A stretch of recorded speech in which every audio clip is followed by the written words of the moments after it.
first, fast, accurate. With Jennifer Copeland and Rick Schutt. You're watching WSBT-22 News at 6.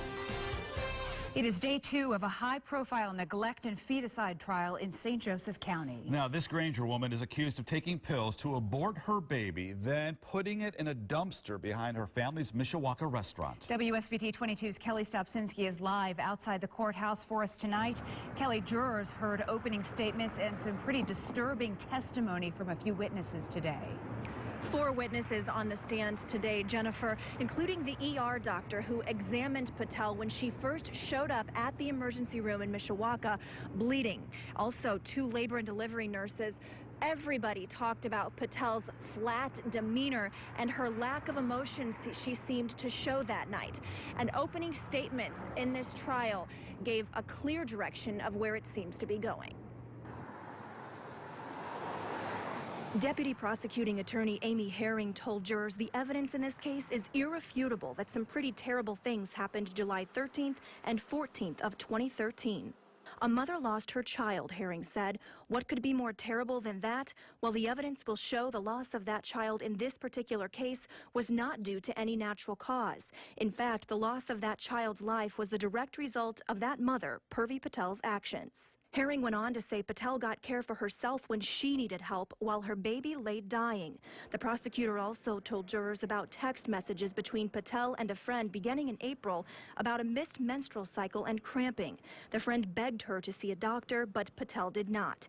And 2 months later, after a positive pregnancy test, Patel told the friend about abortion pills she ordered from an international pharmacy, then texted, "By the way, these pills taste like...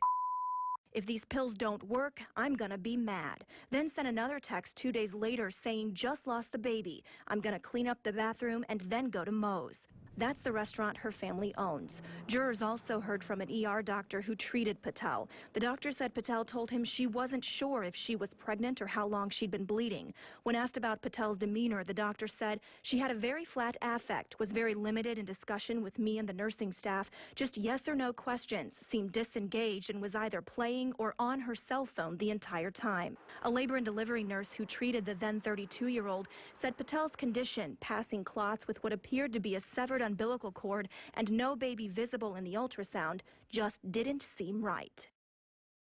Lawyer Jeff Sanford asked both the ER doctor and the nurses how a woman is supposed to act after she goes through something like that.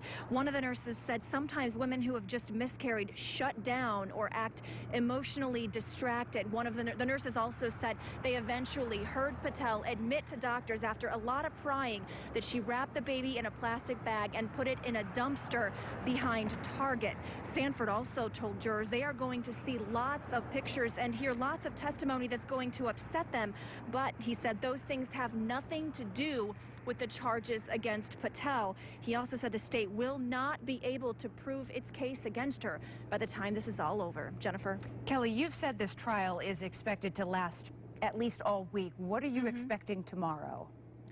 You know, I expect jurors to hear from another doctor as well as several police officers who actually went out and got involved in the search for this infant that was in the dumpster somewhere in that Target shopping center in Mishawaka. I also expect jurors to see pictures of that little baby boy's body in the dumpster and also potentially during the autopsy. So it could get emotional tomorrow depending on how many of those pictures and what kinds of pictures are shown. Yeah, that's a lot of difficult evidence to go through.